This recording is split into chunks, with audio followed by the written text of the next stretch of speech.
just on the topic of that, I will say, and I haven't really actually ever spoken with anyone about this, but well, Amber knows, and my close friends know, but publicly not so much. But it just feels like this is the most appropriate podcast to mention.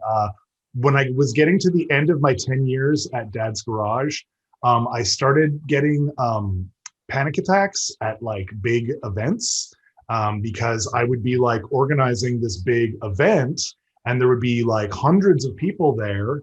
And I was feeling like everyone needed something from me. Like it was like, and I'd been doing that for a long time, but I got to a point where it was really stressing me out. Like I couldn't I was like, I might need to drive away and but people would be like, well, can you go on stage? And I was like, that's the only place I can go right now. Like I cannot go to the green room. I cannot go to the lobby. I can't meet a donor. I can't meet anybody other than somebody in a scene on the stage. And that I can do all night long.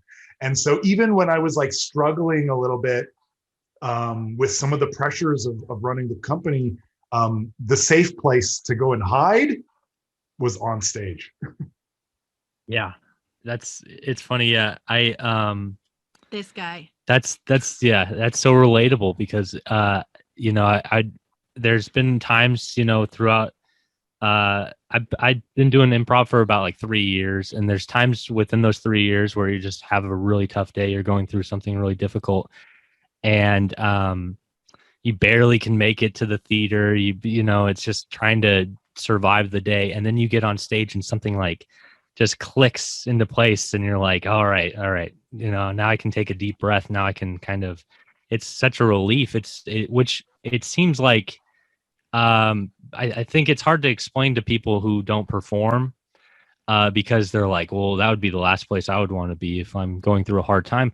I'm like, no, that is the place to be. Because then you're fully in the moment. You don't have to worry about the daily struggles anymore.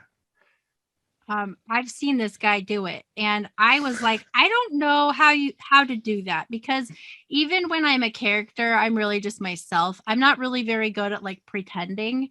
And also in improv, like there will be references and I'm like, I have no idea what that is. I never know what's going on. I'm like, if it's about whales or cats or like something specific that I've researched, I get it. But all these references, I'm like clueless, but I've learned how to just make it my own thing and make the weirdness the thing. But like this guy, he would just have this stressful day and then get on stage and just be laughing and totally having a blast and letting go. And I was like, I do not know how you could do that, but it seems like it's almost a way to be somebody else for a minute and just forget about everything. And I know theater is a place where a lot of people have found healing. A lot of our friends who do improv started doing it because their therapist told them it'd be good for them because they had like social anxiety or depression or something. And then they found out they're awesome and hilarious and have become, turn it into a career. So yeah, I'm glad you shared that. It's more common, I think, than we realize, but a lot of the time people don't share stuff like that because they're worried about what people will think, or they feel like they're the only one because no one ever does share. And then when we do, then we realize, oh, we're all the same. I mean, we're different, but we all have something. So that's the point of this podcast. Thank you. Yeah. Thank you so much. Yeah, thank you. I mean, like, I appreciate having an environment where I would feel comfortable talking about that, which is to say, like, normally I don't talk about it, not because I'm ashamed or because I care what people think. It's just like, that's private to me. That's not your business. You know what I mean? But in this forum, I'm like, they're cool. They're gonna have my back on this. Yeah. Oh yeah. Yeah. Definitely. I bet somebody's listening right now that's like encouraged. Definitely. So for sure.